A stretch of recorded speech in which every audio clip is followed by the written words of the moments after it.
Good morning, everyone. My name is Ken Ruscio. I'm Dean of the Jepson School. And let me welcome all of you on behalf of the Jepson School and the University of Richmond. At the Jepson School, we are guided by the objective of helping students connect their liberal arts education to the world around them, preparing them for the challenges they will face as leaders, and helping them develop an appreciation for the obligations and duties they will assume as engaged citizens in a democratic society. Our guest today is, by any measure, someone deeply engaged in the most complex and difficult problems facing the world today. We welcome him to our campus and thank him for carving time out of the schedule none of us would envy. We look forward to his comments and to the discussions that will surely follow today and in the days to come. To more appropriately and fully introduce Ambassador Bolton, I want to call upon Gary McDowell, the Tyler Haynes Interdisciplinary Professor of Leadership Studies, Law, and Political Science. You should see his business card. Dr. McDowell, a noted scholar of the history and theory of the United States Constitution, joined the Jepson School 3 years ago after 10 years as Director of the Institute for United States Studies at the University of London. He is a recent recipient of the Distinguished Educator Award at the university, and he is the most generous and engaging colleague. Gary.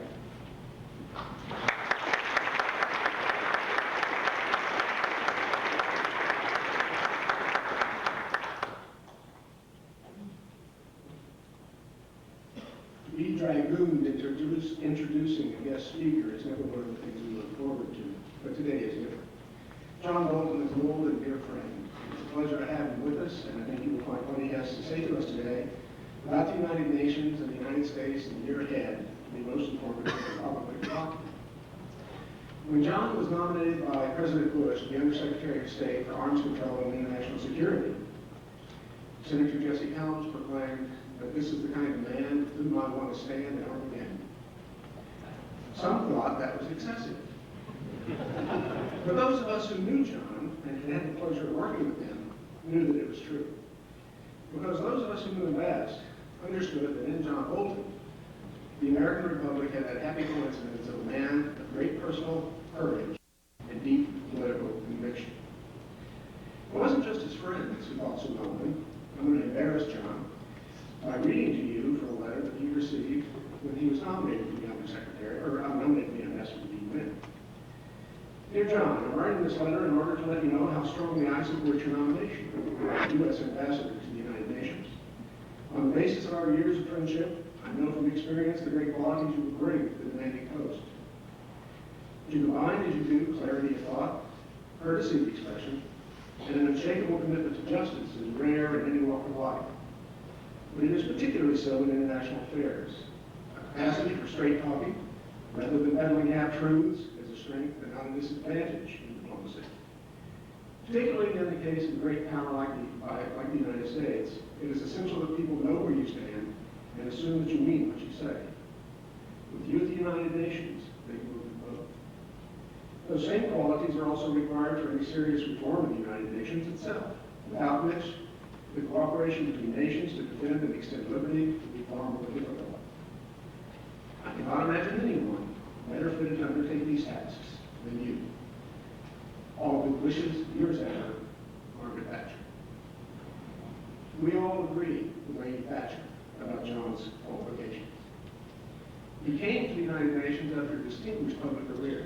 After graduating with honors at Yale College and Yale Law School, he served first as General Counsel and then as Assistant Administrator for Program and Policy Coordination at the United States Agency for International Development.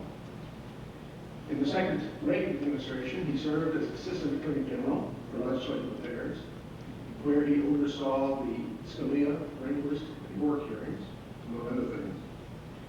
At the end of the administration, he then became a second Assistant Attorney General for the Civil Division. In the first Bush administration, he was called back to government service and served as Assistant Secretary of State for International Organization Affairs under James Baker. And of course, in the second Bush administration, he became, as I said, Undersecretary of State for Arms Control and international security. After a rather interesting discussion about his nomination, John took office on the 1st of August of 2005. His critics were convinced that the first order of business would be to get rid of those useless top 10 floors of the United Nations building. They're still there. And all of us who knew John knew exactly what the government and the country were getting in him as ambassador. Not long after his service started, the Wall Street Journal saw fit to give him a party evaluation of job well done. And then, to the concern of his conservative friends, so did the New York Times. Both finding that he's a dedicated diplomat, a man who is hardworking beyond belief, who is never out of his office or out of earshot of a telephone, and who serves the interests of the United States with great distinction. He's also a man committed to reforming the United Nations, as Lady Thatcher said, in order to make it do its job, better. It is a great honor to welcome you, John, to the University of Richmond and the Jefferson School of Leadership Studies. Ambassador Bolton.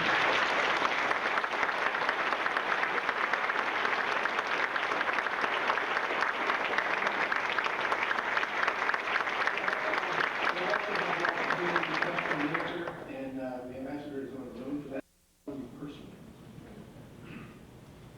Well, thank you very much, Gary. Indeed, it's a pleasure to be here today. What I'd like to do in my opening remarks is address a number of issues directly pertinent to the United States and the United Nations, both in terms of our reform efforts and in terms of various substantive questions that we have been facing and will face in the near future. And then in the question period, I'd be pleased to address anything that anyone wants to raise on national security issues generally.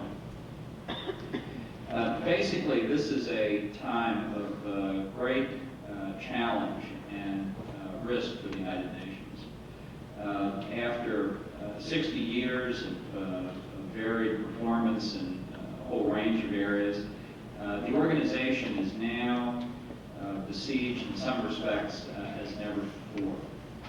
The oil for food scandal, which has received enormous attention in the American Congress, exposed mismanagement and corruption that the independent commission set up to evaluate it, chaired by the former chairman of the American Federal Reserve, Paul Volcker, has really outlined the culture of the United Nations in a way that many people have never before seen.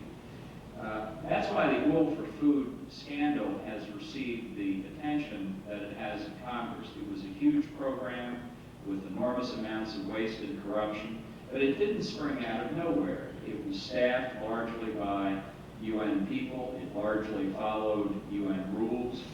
And it largely reflected the institution from which it sprang. That's why the problems that the oil for food scandal exposed speak directly to us on the larger institutional problems that we face at the United Nations.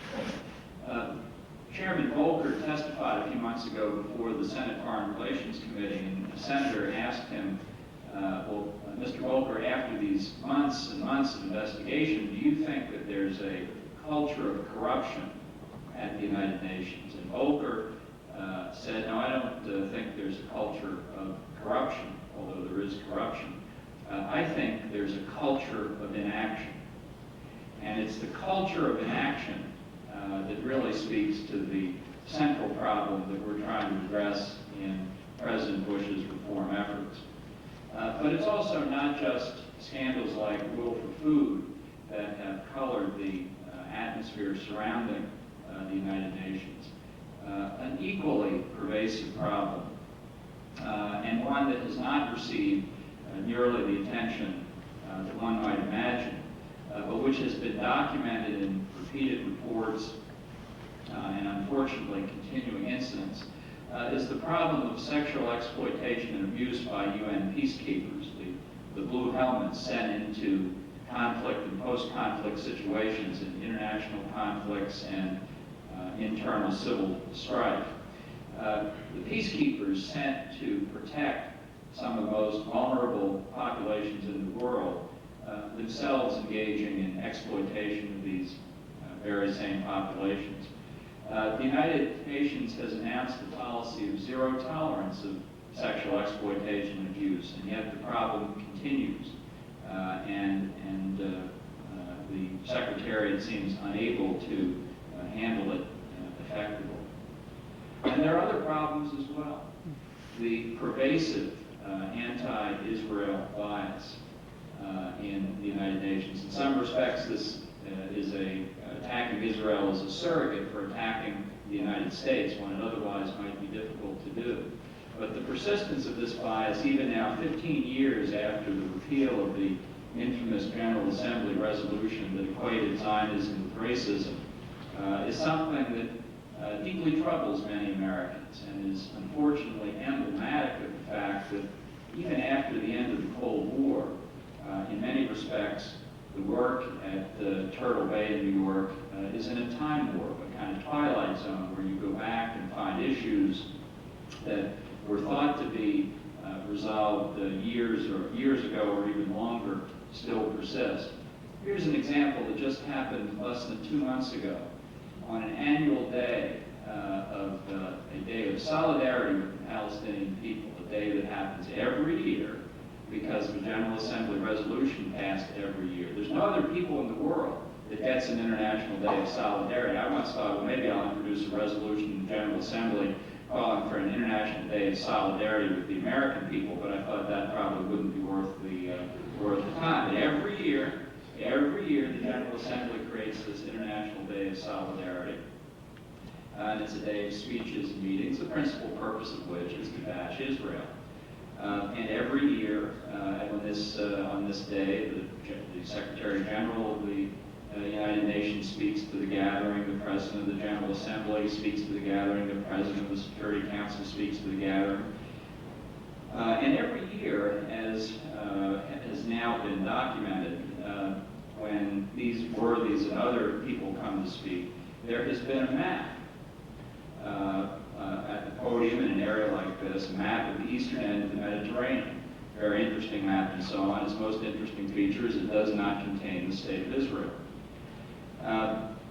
Now, we found out about this, although Americans have been to this event too. Nobody paid any attention to this map until some observer thought it might be interesting to go up and look at it.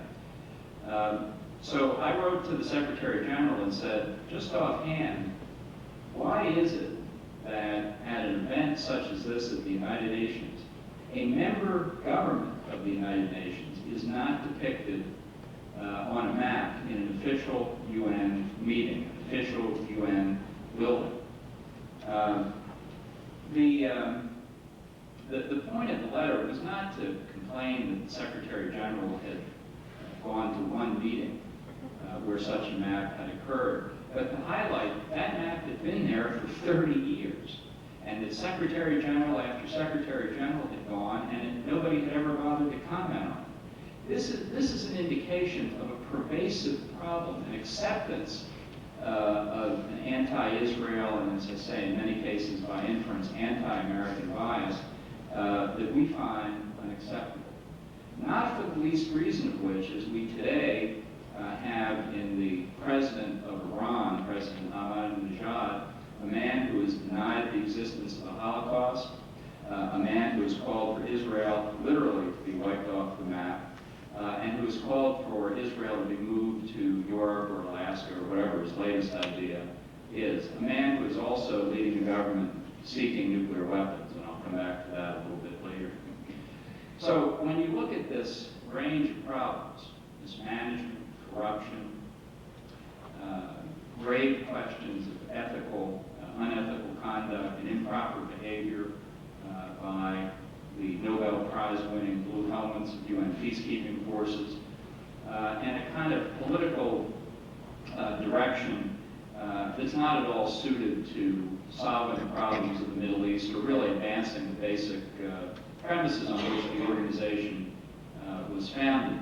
You can see, and I think have some sense of understanding, why the Bush administration feels as strongly as we do that real reform is needed at the UN. When Secretary Rice spoke to the UN General Assembly in September, she described the ideas that lay behind our reform proposals and said in her remarks that what the United States really wanted was a lasting revolution of reform at the United Nations.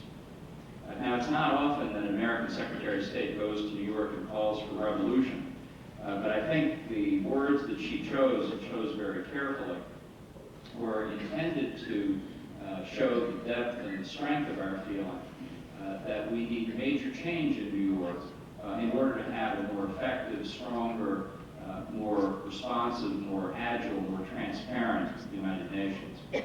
Our reform efforts cover a huge range of activity. They cover, in fact, the entire range of activities that the United Nations engages in.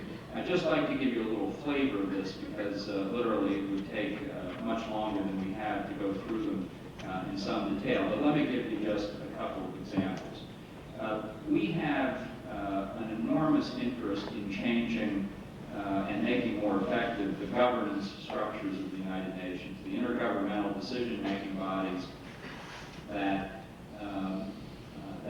through which the member governments express their wishes and give direction to the organization.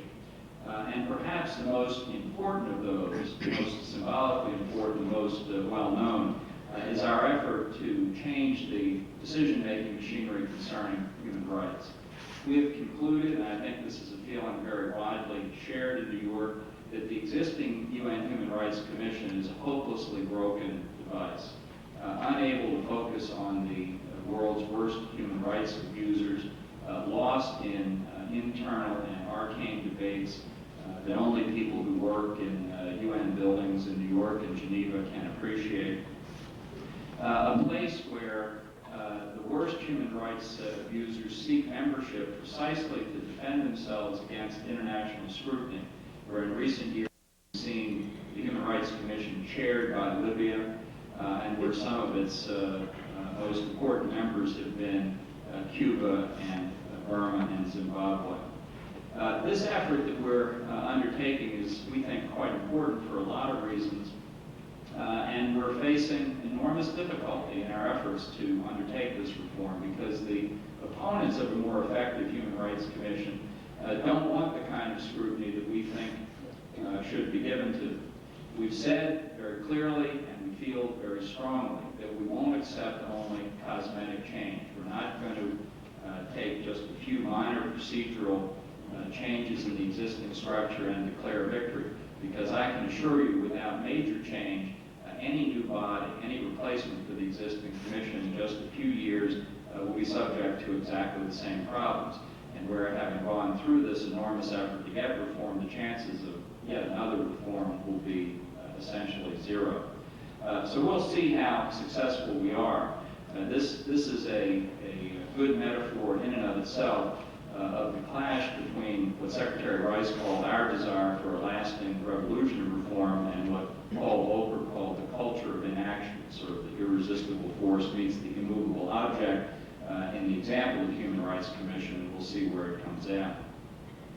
We want to make major changes in management, though, as well as governance. And the two are somewhat interrelated, but there are huge parts of the United Nations that are outdated, that are duplicative, that serve no useful purpose.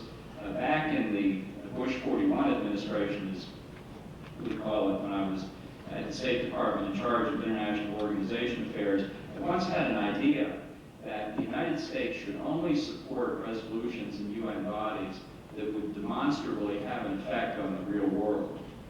Had we adopted such a policy, which we did not, there would have been a lot fewer resolutions that we supported, since much of what goes on at the UN is a kind of, unfortunately, is a kind of political theater. But this theater gets reflected in institutional structures that cost money, and in the case of the United States, cost a lot of money, since we pay 22% of the assessed budget of the organization and 27% of all peacekeeping expenditures. Let me just give you two examples of bodies that are in need of real reform. The United Nations has worldwide 5 regional economic commissions, one for each of the major regions. It's unclear what these commissions do other than produce studies that nobody reads. Although at great cost, the cost of the 5 regional economic commissions together each year is about $200 million. I'll just give you an example of one, my particular favorite, the Economic Commission for Europe. When I was in the first Bush administration, 1989, I remember very well going to Geneva, the headquarters of the ECE, and meeting the man who was then the director of it. And he assured me that the Economic Commission for Europe was a vital part of the UN system, not so much like those other 4 regional economic commissions, which he agreed maybe needed a lot of work. But the ECE, he said, was very different. Why was that? Because the ECE, this is 1989 now, the ECE was the only body, the only economic policy body that spanned both the capitalist economies of Western Europe and the socialist economies of Eastern Europe. Well, I listened to that, and I thought, frankly, that had some persuasive force. Now, let's come to 2006. You may have noticed there's no longer a group of capitalist economies in Western Europe and socialist economies in Eastern Europe. They all look pretty much the same now. But I can assure you that the ECE is still there, still cranking out studies that nobody reads at a cost of millions of dollars per year. Why is it we're continuing to support that? Why do we support the Economic Commission for Latin America and the Caribbean? If it's a good idea, perhaps the Inter-American Development Bank, which also does economic work, might want to pick it up. Perhaps the Organization of American States might want to pick it up.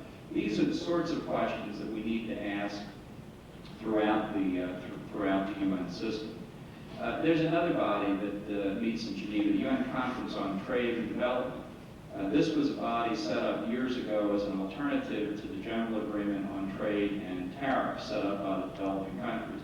It doesn't negotiate trade or tariff agreements, even after the creation now of the World Trade Organization, which many developing countries are seeking to join. UNCTAD rolls on its merry way. It has been a kind of shadow of the real international trading system throughout its entire existence. And one can now ask, after decades of UNCTAD's work, whether or not this is the sort of organization that really deserves to be continued. These are the sorts of questions that we will begin to address next month when the Secretariat produces what in UN jargon we call the mandate review that was requested by the summit in September when over 150 heads of state and government came to New York.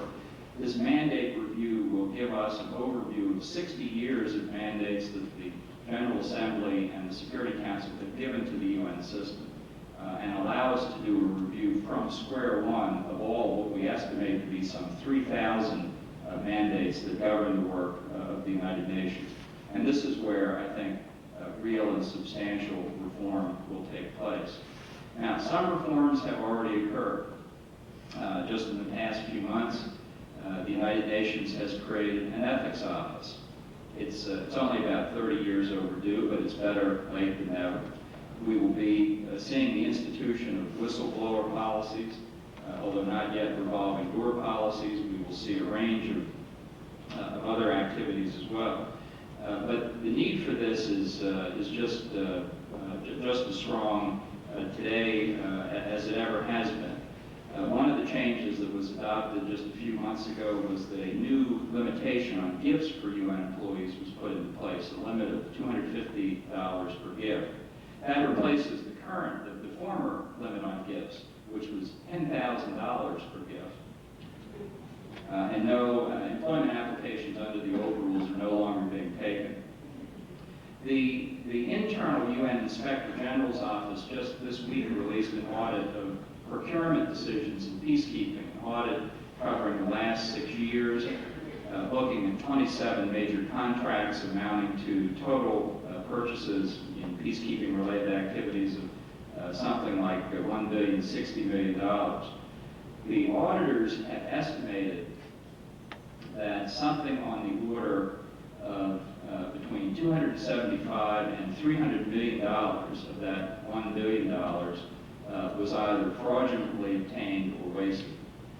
Nearly 30%, in other words, nearly 30% of $1 billion worth of procurement the subject of fraud or waste. I mentioned a moment ago to put that figure, $275 to $300 million, put that figure into perspective. The U.S. contribution to peacekeeping is 27%. So $1 billion of procurement under audit, between 275 and 300 million wasted. The U.S. share of $1 billion is 270 million. So if the internal Inspector General's figures are right, the entire American contribution was wasted. Just think about that for a minute. So those are the reasons why the reform effort occupies our attention. But of course, we want not just management reform and governance reform because we're interested in these questions as abstractions. We want these reforms because we think that they will lead to the production of better outcomes by the United Nations. And let me just give two areas that we're involved in right at the moment and consider one that we will be dealing with within a matter of days. The first is the subject of Iraq, where obviously there was enormous disagreement at the United Nations and indeed within the transatlantic alliance over the coalition, the successful coalition effort to oust Saddam Hussein from power. A lot's been written about these disagreements and the conflicts that ensued. Unfortunately, not so much has been written in the past year about how through efforts in the United Nations and elsewhere, many of those rifts are being healed. For example, just a few months ago, the Security Council unanimously adopted a resolution reauthorizing the multinational force in Iraq that's there to assist the government of the new Iraq pull itself together. This was an important Security Council resolution for many countries in Europe and elsewhere that wanted the authorization from the Security Council as a means to justify their participation in the force. It was unanimously adopted. France, Russia, and all the other members of the Security Council supporting it. We have been pushing for increased UN involvement in Iraq, not just to assist in the elections and referenda that have been held, but to provide much other assistance that would be a benefit to the government of the new Iraq as it tries to institutionalize the democratic reforms that we've seen and to rebuild the country, not after the destruction of war, but after decades of Ba'ath Party hoarding of resources, allocating resources from Iraq's oil revenues on an entirely political basis to try and make the country, make the benefits of the oil revenues available to all of the country, and not just the favored provinces of the ruling party. This is something that we have pushed for, we continue to push for, not just in Iraq, but in places like Afghanistan, where Secretary Rice will go this weekend to represent the United States at a new international pledging conference to support the new democratically elected government of Afghanistan to try and push for increased international involvement there as well. I think this is important because what we're trying to do is get past the divisions that the overthrow of Saddam Hussein had left and point out that in Afghanistan, Iraq, and many other places, the success of new democratically elected governments is critical for all of us. A second front, nearby geographically, that's also quite important, is our effort, principally in the Security Council, working with France and Britain especially, to get the government of Syria out of Lebanon, to restore Lebanon to full and complete independence under democratically elected governments, to create a Lebanon with full control over its territory. Under the Security Council Resolution 1559 adopted last year, and under international pressure, the government of Syria has removed most of its troops from Lebanon, where they have been for decades. The Syrians have not yet removed all of their intelligence services, and they continue to supply armed terrorist groups inside Lebanon, including Hezbollah and armed Palestinian groups. The Syrians have also not complied with a number of other requirements of the resolution, such as accepting the demarcation of the border between Lebanon and Syria and exchanging ambassadors, things that might seem relatively small, but which reflect Syria's continued unwillingness to acknowledge that Lebanon is a free and independent country. Obviously, you don't exchange ambassadors with one of your own provinces, and that's still the way many people in Syria view Lebanon. The Lebanese have had the benefit of free and fair elections to their parliament. Because of Syrian manipulation of their constitution, they've not had a free and fair election for the office of president, although we have recently called for that. And I think the most newsworthy aspect where we continue to apply pressure to the Syrians is their obstruction of the Lebanese investigation into the terrorist assassination of former Lebanese Prime Minister Hariri. The Security Council created an independent international commission to assist the government of Lebanon in this investigation. Preliminary reports by the commission to the Security Council point to involvement by the very highest levels of the Syrian government in the assassination, not only of former Prime Minister Hariri, but of a number of other prominent Lebanese journalists and politicians, all, of course, of whom were very anti-Syrian in their political views. The government of Syria has a really limited number of choices here. It can either cooperate with the investigation, which is what is required by Security Council resolutions and which it's been resisting doing, or it will face the consequences, because we are fully prepared to use the sanctions authority in the UN Charter if need be, if the government of Syria doesn't change its policies. These are important developments in the volatile region of the Middle East, where I think everybody has seen this morning the results of the elections in the occupied Palestinian territories. But in the case of Lebanon, the notion that you can restore real democratic institutions, whereas right nearby in Iraq and Afghanistan, you see the first free and fair elections in history in those countries, I think has a powerful effect elsewhere in the Middle East, in places like Syria, where responsible and educated people can say, well, if they can vote in Lebanon and they can vote in Iraq, why can't we vote in Syria? A very good question. These are the kinds of things that the Bush administration and our friends and allies generally, I think, have found where the Security Council can play an effective and important role. And where we will now see in the next weeks, in the case of Iran's pursuit of nuclear weapons, which I mentioned a moment ago, a real test for the Security Council. We believe that for close to 20 years, Iran has been pursuing a strategic decision of acquiring nuclear weapons capability. They have pursued this objective in a clandestine fashion. They have lied to the International Atomic Energy Agency over the years. They've obstructed the work of the IAEA. To this day, they continue to conceal things and distort the exact nature of their program.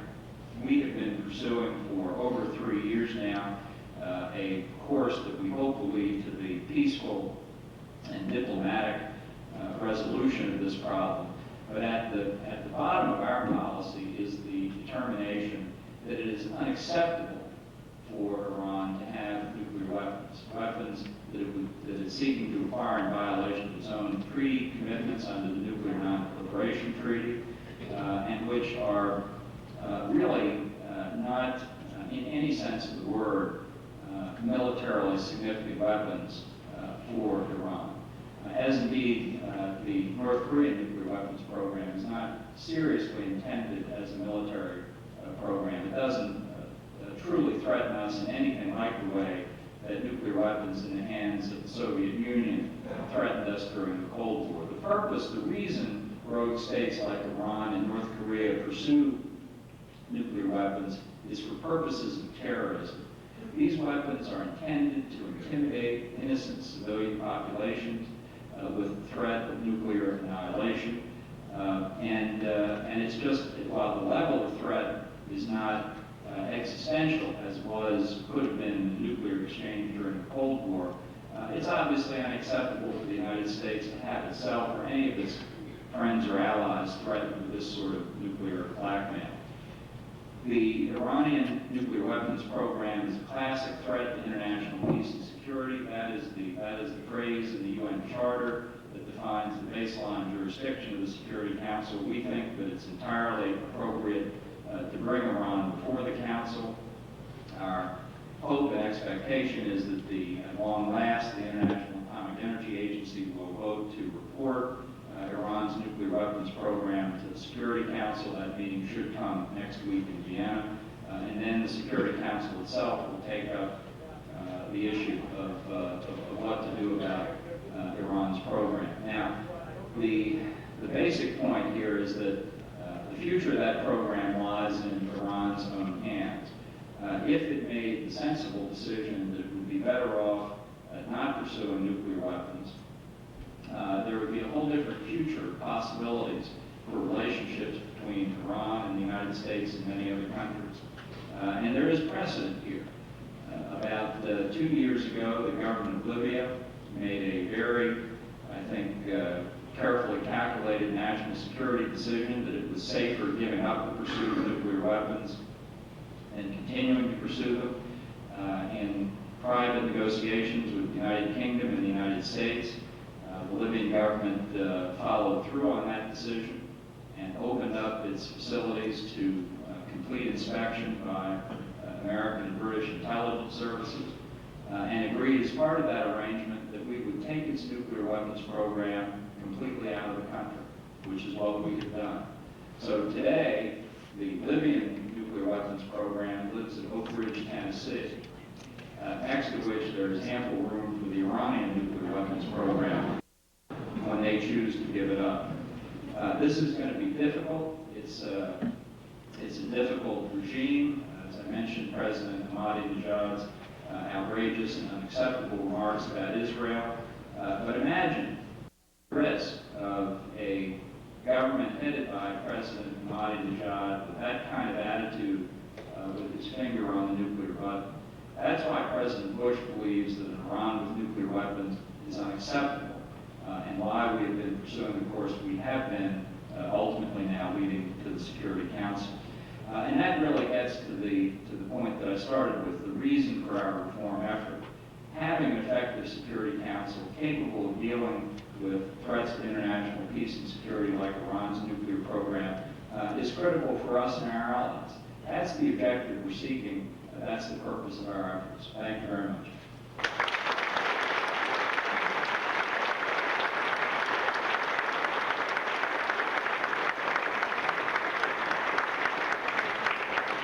I would be happy to take some questions, as I say, on any subject that's of interest to you, really.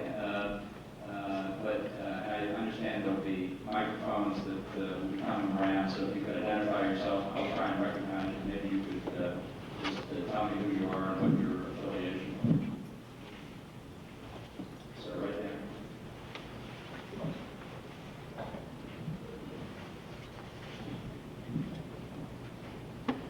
Gary McDowell, the World Affairs Council here in Richmond. Many believe that the United Nations has shown itself at its most ineffective in recent years in instances of genocide. Rwanda in 1994, Srebrenica the next year. Some would say now with respect to Darfur.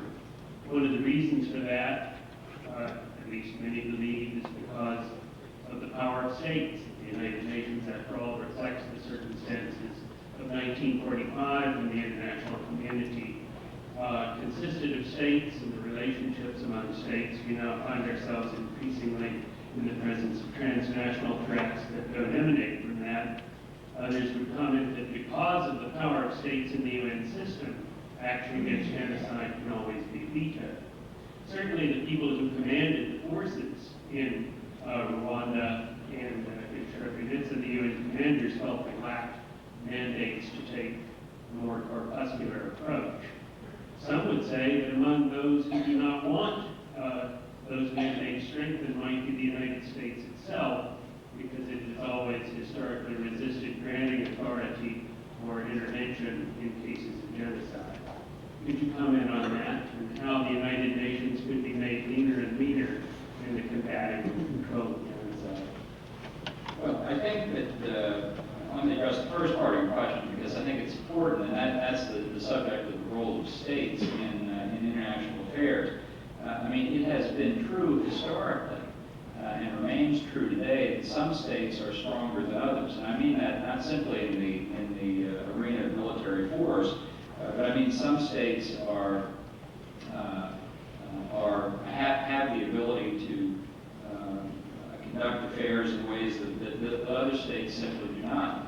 And this is not just a kind of abstract discussion of sovereignty. It's kind of a commonplace these days that in the era of globalization, sovereignty gets to be less important, and we should all just relax and enjoy it. I have a somewhat different view of sovereignty. In the United States, we are sovereign. The sovereignty of the United States is represented by people in this room and everybody else. We're sovereign because we run our own country, and that's important. So when people say, well, sovereignty is kind of out of fashion, you need to cede sovereignty to other kinds of institutions, that's a way of saying to us, well, you don't really need to have control over your own life or your own government. Why don't you let somebody else take control of it? And that is a proposition I find contrary to our traditions of constitutionalism, and also contrary to basic aspects of democratic theory. So before we move too lightly past the role of states in the world, I just wanted to make that observation. In terms of how one deals with the particular challenges that you mentioned, we are moving and have moved in the past 5 years of this administration to take the leading role in the solution of the North-South conflict in Sudan and the terrible killing of people in the southern part of the country that produced more deaths in civil conflict than any other in the last century. And I think it's generally acknowledged that it was the American administration, not the Europeans, not anybody else, not the UN, that helped facilitate the North-South peace agreement that we're now trying to implement. Tragically, even as that agreement was being signed, the government in Khartoum started a separate genocide against the inhabitants of Darfur,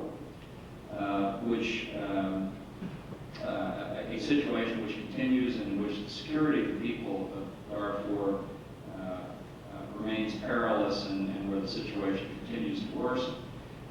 We have exerted an enormous effort to try and end that conflict, but there are obstacles that not even the United States, let alone the United Nations, can overcome easily.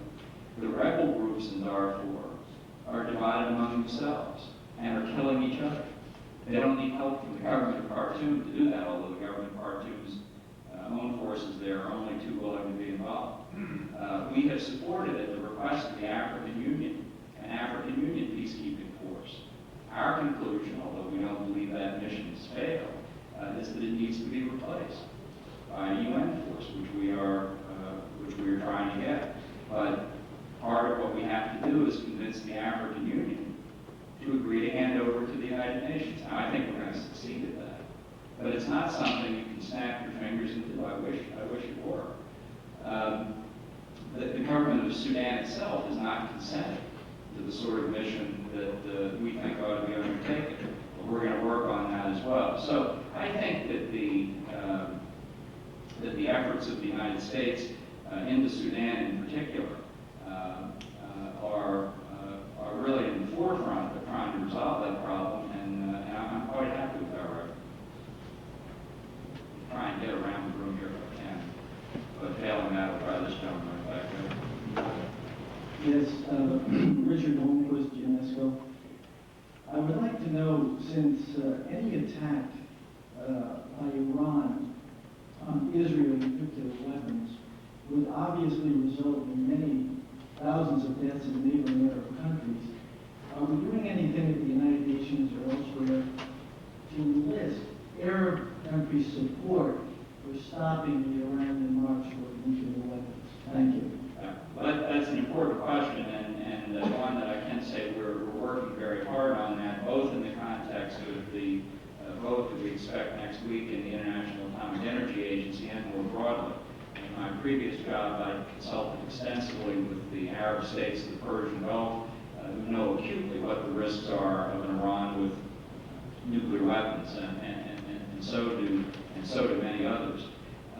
This is a situation where if Iran breaks free and acquires a nuclear weapons capability, the lesson is unfortunately clear to many other rogue states and other states in the region and around the world that they can get nuclear weapons and nobody will move effectively to stop them.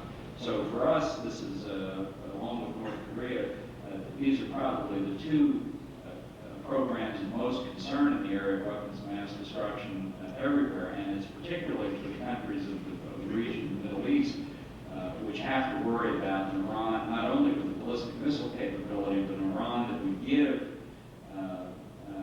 nuclear or other weapons of mass destruction to terrorist groups, as North Korea, which would sell anything to anybody for hard currency, could supply nuclear weapons to terrorist groups in the Middle East as well. So it's very clearly, it seems to me, in their interest to help us in this non-proliferation effort as well. In the back here.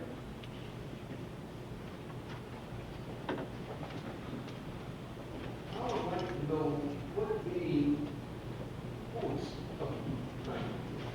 I'd like to know what the Russians claim today. They have been a great power, probably are something of a power, and certainly want to be. But what does it mean that they are playing? Thank you. It's basically what game are the Russians playing today, having once been a great power. What are they up to today? I think part of Russia's dilemma in international relations is coming to grips with the loss of the Soviet Union and the loss of the territories and populations and resources that were once associated with that. And I think it's complicated for them, and the signs of how they're coping with that change are mixed. Now, just to take specifically the situation of Iran, the Russians today are building the Bushehr nuclear power facility. They've sold substantial amounts of weaponry to the Iranians. One might ask the Russians, how are you safer if Iran has a deliverable nuclear weapons capability? Because to me, that is perhaps the most powerful argument you can deploy to the Russians as to why they should join with us in taking more effective action to keep the Iranians from getting to that status. And the answer is, internally in Russia, there are divisions. There are some who think that they can continue to control the Iranian program. There are some that are still looking at that quest for warm water, access to warm water ports. There are some that still long for the recreation of the Soviet Union, maintenance of the Russian sphere of influence. And there are some that are just as worried about Iran getting nuclear weapons as we are. So I think part of our responsibility, and we're certainly working very hard at it, is to convince the Russians of what we think their own self-interest is, and in particular in the area of nuclear weapons proliferation, to join with us more effectively. I think we've had a mixed record of success. We were very pleased that the Russians joined President Bush's Proliferation Security Initiative, which is an effort to prevent international trafficking in weapons and materials of mass destruction. I think will be one of the big legacies of the Bush presidency, because it was directly responsible, among other things, for convincing Gaddafi to give up his pursuit of nuclear weapons. But there are other areas where Russian pursuit of non-proliferation goals has not been what we would expect. We will now see, as this matter comes to the Security Council in New York, whether it comes to New York, whether the Russians are prepared to play the role that we hope that they will, and we'll see how that plays out. Yeah, over here on this side.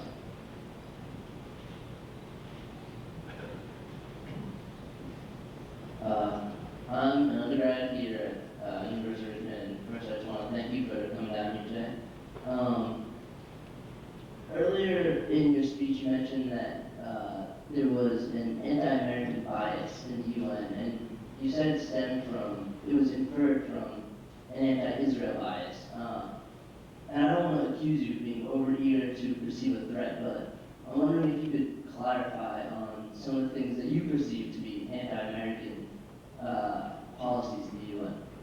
Well, I think what I was saying was that in the context of the fascination with the state of Israel, that there are occasions on which the attacks on Israel are reflective of a desire to go after one of America's closest friends and allies. And I think there are still reverberations from the debates in the Security Council and throughout the organization on the decision to launch military action to overthrow Saddam Hussein that have not yet been stilled, despite the efforts that I mentioned in my opening remarks by us to do that. I think that the part of this is the hangover, the inability of the organization culturally to move beyond the end of the Cold War. And I think that's one of the things that is very much in our interest to try and dispel. I think some of this is reflected in resolutions that fall in the category of those that have absolutely no effect on the real world, but are occasions to let loose a little about anti-Americanism, such as the annual resolution sponsored by Cuba protesting our sanctions against the Castro regime. The notion that a vote in the General Assembly is going to affect our policy on the Cuba sanctions, of course, is close to laughable. But it's an opportunity for everybody to make some of their points every year. That's the kind of political theater that I don't think serves the United Nations very well. It doesn't even serve Cuba very well, although it must make them feel good, which is why they do it every year. That's the sort of thing we just need to get past to have a more successful organization. Okay, way in the back here. Gentleman in the t-shirt. Trying to lower the average age of questioners. I'm Kenny McDowell, I'm a University of Richmond student. My question was with the recent electoral victory of Hamas in Palestine.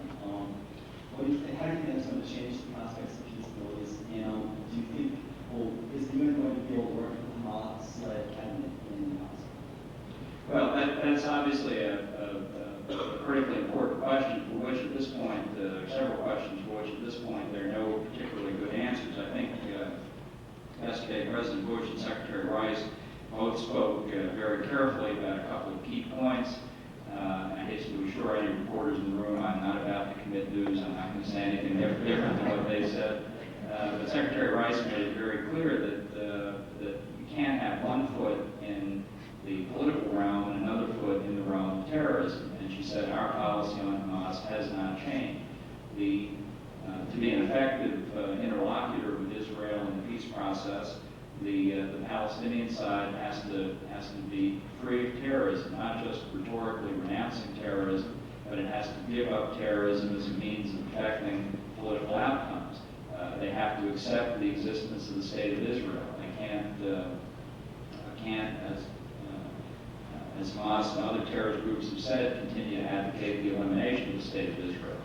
Now, those were the statements made yesterday, and I think we're seeing developments in the Palestinian territories. I noticed that the government of Israel yesterday was very circumspect in its comments and making its senior officials available. I think we have to wait and see what happens as the effect of the election returns sinks in, and then we'll have to go from there. But we made it clear we're not going to accept terrorist groups in the peace process.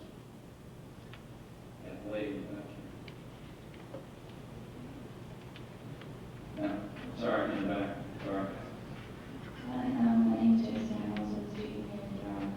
My question for you today, you spoke on your reforms that you would like to see implemented. Which other member countries, if any, are supporting you in your reforms, and are they pushing for any others which you would support at all? Well, quite a number of countries are supporting this, and I can relation to the size of their financial contributions. Japan, for example, the second largest contributor, is probably next to us, the second largest supporter of reform. I'll just give you a couple of quick statistics that demonstrate this. As I said, we pay in the UN regular budget 22%, although we constitute only one vote out of 191 in the General Assembly. One vote out of 191 is roughly 1/2 of 1%. So given that our financial contribution is 22%, we pay 44 times more than our voting power. A majority of the General Assembly, 96 countries, the 96 countries paying the lowest amount of assessed contributions when aggregated together pay less than 1% of the budget. So part of the problem is when you have votes in the General Assembly in one nation, one vote context, which is the way the General Assembly votes, is that it's awfully easy to spend other people's money. And that's why the major contributors, the 17 countries that together pay 80% of the UN's budget, are our strongest supporters in the reform effort. But so are many other countries, because the net result of a more effective, more responsive UN will be to benefit all countries.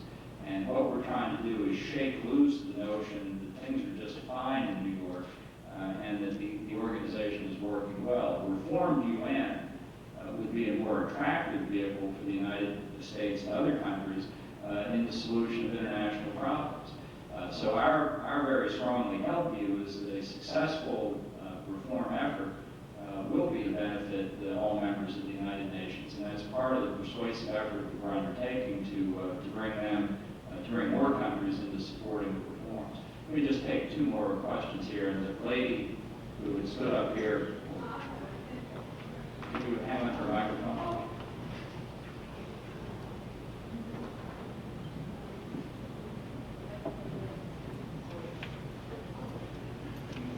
It's harder than you thought. Question. You referred to the map that Israel had been given, and have you been able to make a difference? Or will it take another 30 years to make the change? Well, I don't have 30 years, so I don't plan to wait that long, I can tell you. And it's Americans are impatient people. We like to get things done, and I'm one of them. And now the lady in the back there, and that'll be the last one, in the red suit. All right, we'll take one more after this lady. I'm Roberta Nevlin, and I'm a member of the World Affairs Council. I might be posing a politically hot question. If I am, ignore it, because it's a twofold question. I'm interested in the second part too. If the United Nations efforts and negotiations on Iran do not come to fruition, do the United Nations members have a punitive option that would be viable? And would the United States ever act in a unilateral fashion? The second part of this question concerns the people of Iran. Are they in concert with their government, and are there any stirrings that they may in some way have make an attempt to rebel against what's going on there with their government? Thanks.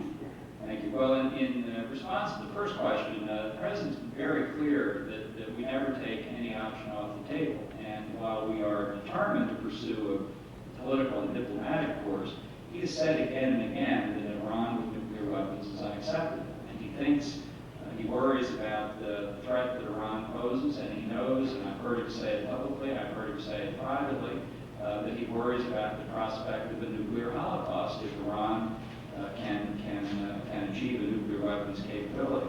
I think we also believe very strongly that within Iran, there's enormous dissatisfaction with this regime. It is a mistake to believe that President Ahmadinejad was elected in truly free and fair elections. They were not free and fair elections. The whole structure of the electoral process is in the control of the radical clerics, and while he may personally be popular in Iran, and I think he is, because he leads a relatively modest lifestyle, unlike many of the mullahs who have gotten fat off the oil revenues, figuratively I mean, and who live in luxury.